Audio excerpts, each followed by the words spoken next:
Bonjour à tous, je suis ravie de vous retrouver aujourd'hui pour une nouvelle vidéo. On va chouchouter un petit peu mon asparagus. Je vous avoue que depuis qu'on a déménagé, il se plaît pas énormément. En même temps, le pauvre petit est passé d'une salle de bain à une chambre. Donc niveau humidité, on n'est pas du tout sur la même chose. Il a tendance à avoir pas mal de petites feuilles qui jaunissent. Là, il y en a pas mal qui sont parties parce que je l'ai douché hier. Donc ça en a fait partir pas mal, mais il en reste quelques-unes. Il y a quand même quelques nouvelles tiges, donc ça je suis super contente. Ça veut dire que malgré tout, malgré les conditions qui ne sont pas ultra propices, il se plaît quand même un petit peu. Mais étant donné que c'est l'une de mes plantes favorites, je me suis dit qu'il fallait que je trouve un moyen pour qu'elle se plaise encore plus. Et je me suis dit, quoi de mieux qu'un pot à réserve d'eau pour pouvoir faire ça. Donc la dernière fois à Bricorama, j'ai acheté ceci. Alors bon, c'est pas le pot à réserve d'eau le plus magnifique au monde, mais je vous avoue qu'il y en avait pas mal qui étaient très chers. Et je me suis dit que pour un premier test, ça ferait très bien l'affaire. Et si ça fonctionne bien, pourquoi pas en acheter un peu plus sympa. Mais bon, celui-là, j'aime bien quand même sa couleur.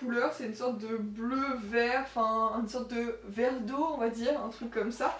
Et en fait, en dessous, vous mettez l'eau. Et ce qui est ultra mignon, c'est que votre indicateur pour savoir la quantité d'eau qu'il y a dans la réserve, c'est en fait une petite fleur qui se lève et qui descend en fait au fur et à mesure. Et ça, je trouve ça beaucoup trop mignon. Donc voilà, il va falloir que je plante dans un pot en plastique. Ça, c'est un pot qui était à moi, il n'était pas fourni avec.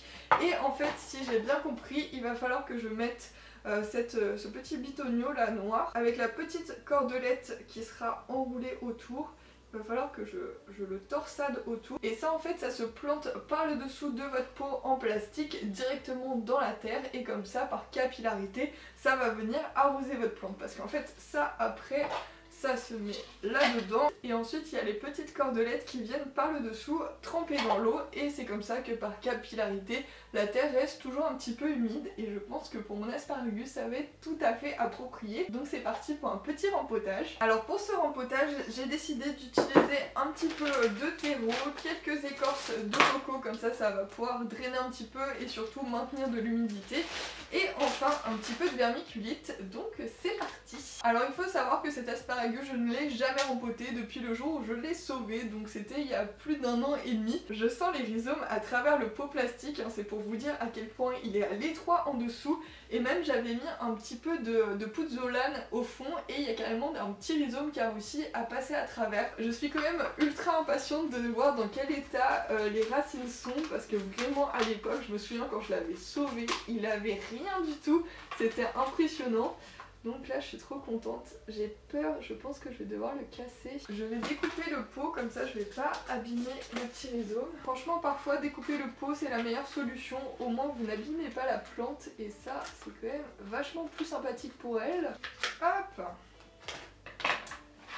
Ah, on est sur un petit bouquet de racines plutôt sympathique. Ah bah voilà, c'est celui-là là, qui était passé à moitié à travers. Ah, je suis contente, il a bien développé des racines. Je suis très fière de lui. Bravo! Alors comme d'habitude, je vais essayer de retirer un maximum d'anciens substrats. Alors je pense que je vais m'arrêter là parce que vraiment tout est ultra compact, il y a beaucoup de rhizomes donc vraiment j'ai pas envie de tout abîmer. L'asparagus c'est une plante qui adore être à l'étroit donc là je pense que le pot que j'ai choisi il va être quand même vachement grand donc j'ai peur que ça fasse un petit peu n'importe quoi. Donc je vais prendre un pot qui est intermédiaire un peu entre cette taille là et cette taille là. Comme ça sera beaucoup mieux pour elle. Voilà, je pense que ce pot là sera un petit peu plus adapté. Comme ça on est vraiment sur quelque chose qui est pas trop grand. Et les racines pourront facilement prendre place sans être trop perdues dans le substrat. Alors je vais commencer par mettre un petit peu de terreau. Je viens mettre ensuite un petit peu de vermiculite aussi. Et enfin je complète avec un petit peu d'écorce de coco.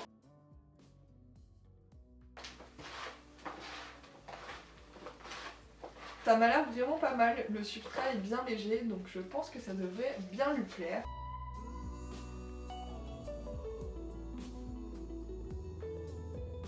Alors comme d'habitude j'ai oublié d'utiliser ma pelle, hein, voilà, vraiment c'est le genre de truc où voilà, j'en ai une en plus maintenant, j'ai plus d'excuses mais je continue à tout faire à la main. Je sais pas vous mais j'adore rempoter à la main, même si à chaque fois je regrette hein, parce que j'ai la moitié de mon sachet de terreau sous les ongles, mais c'est vraiment un plaisir sur le coup de sentir la matière, de sentir la terre, c'est tellement agréable.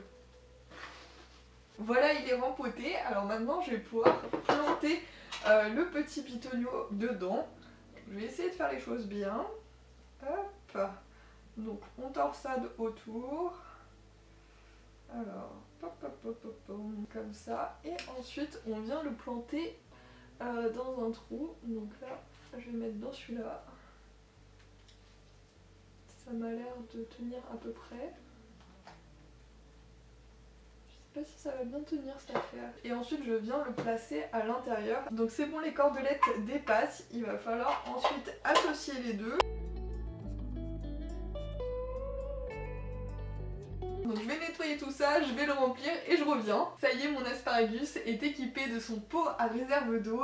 Je suis trop contente. Bon, au final, j'aime un peu moins le rendu parce que c'est vrai que dans son petit pot avant, ça rendait quand même vachement plus sympa avec son petit pot à pied. C'est vrai que bon, on n'est pas trop sur la même esthétique, on va dire. Mais bon, si ça peut l'aider à se plaire un petit peu plus à l'emplacement où je l'ai placé, ça vaut peut-être le coup de tenter la chose. En tout cas, j'ai vraiment hâte de voir au fur et à mesure des semaines comment ça se passe, si la réserve ne se vide pas un peu trop vite, si l'apport d'eau par capillarité va bien se faire. Comme c'est la première fois que j'utilise ce genre de pot, je suis un petit peu perdue, mais j'ai hâte de découvrir et j'espère vraiment que mon asparagus va se plaire. Dites-moi en commentaire si vous avez déjà tenté l'expérience, si vous avez des plantes qui sont dans des pots à réserve d'eau et si oui, lesquelles, ça m'intéresse énormément.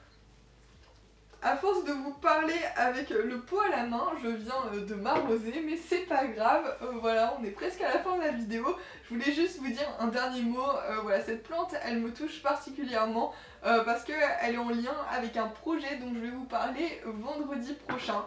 Voilà, j'espère que vous serez en rendez-vous parce que c'est un projet qui me tient énormément à cœur. Voilà, je vous en dis pas plus parce que j'ai envie de laisser la surprise entière, mais j'ai vraiment hâte de vous en parler et je vous avoue que ça me stresse aussi énormément, mais j'ai envie de dire vivement vendredi prochain et je vous remercie aussi énormément d'avoir suivi cette vidéo. Voilà, n'hésitez pas à me donner des conseils voilà, sur les pots à réserve d'eau, je suis preneuse de tous vos bons conseils et je vous dis du coup à vendredi pour une nouvelle vidéo. Ciao!